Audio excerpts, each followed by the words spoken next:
ছেলেকে পিটিয়ে হত্যা করার পর থানায় এসে আত্মসমর্পণ করেছেন মা বাবা।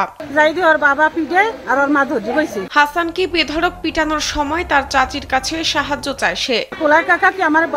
এ সময় হাসানের চাচি বাধা দিতে এলে তাকে ধাক্কা দিয়ে ফেলে দেওয়া হয় বলে জানান তিনি। আমি ওর বাবার পাও ধরছি, জড়াই বাবা ভাই তুই ওরে মারিস না, উনি আমারে ঠ্যাং দিয়ে ছিটে দিয়েছে। এ সময় হাসানের চাচি পরিবারের অন্যান্য সদস্যদের ডাকতে গেলে তারা এসে হাসানকে রক্তাক্ত অবস্থায় পায়। গোলাইতে গেছি, গোলাইয়া আসি, গোলাইলে দৌড়ে দৌড়ে আগে উঠছে, উঠটাই কাকা কি ও নাই, ওর গায়ে রক্তে মাহা। এরপর হাসানের মা বাবা বাড়ি থেকে বের হয়ে যায় বলে জানান হাসানের চাচি।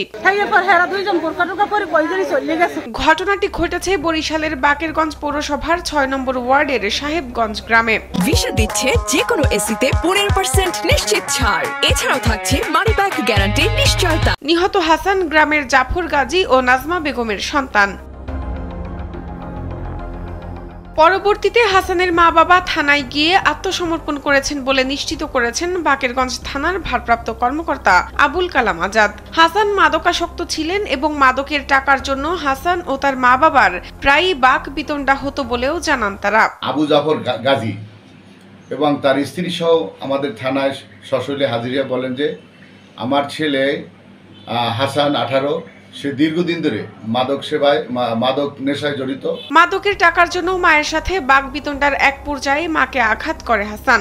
এ সময় ছেলের হাত থেকে স্ত্রীকে বাঁচানোর জন্য হাসানকে আঘাত করে তার বাবা। 2টার দিকে তার মায়ের কাছে 5000 টাকা সে দাবি করে। মা যখন টাকা দিতে অস্বীকার করে তখন মাকে সে আঘাত করে এবং ওই আঘাত তার স্বামী হাসানের বাবা সেখান থেকে তার স্ত্রীকে রক্ষা করতে গেলে তাকেও অ্যাটাক করে। পরবর্তীতে তার বাবা তার ওই স্ত্রীকে ছেলের কাছ থেকে বাঁচানোর জন্য তাকে ওই পাশে থাকা জিআই পাইপ দিয়ে তারে আঘাত করে। পরবর্তীতে পুলিশ গিয়ে হাসানকে স্থানীয় স্বাস্থ্য কমপ্লেক্সে নিয়ে গেলে চিকিৎসক তাকে মৃত ঘোষণা করেন বলেও জানান বাকেরগঞ্জ থানার ভারপ্রাপ্ত কর্মকর্তা।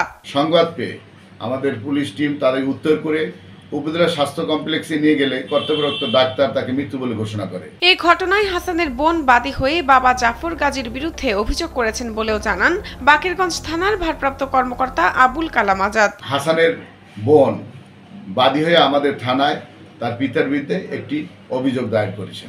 শাহনাজ পারভিন, কালবেলা।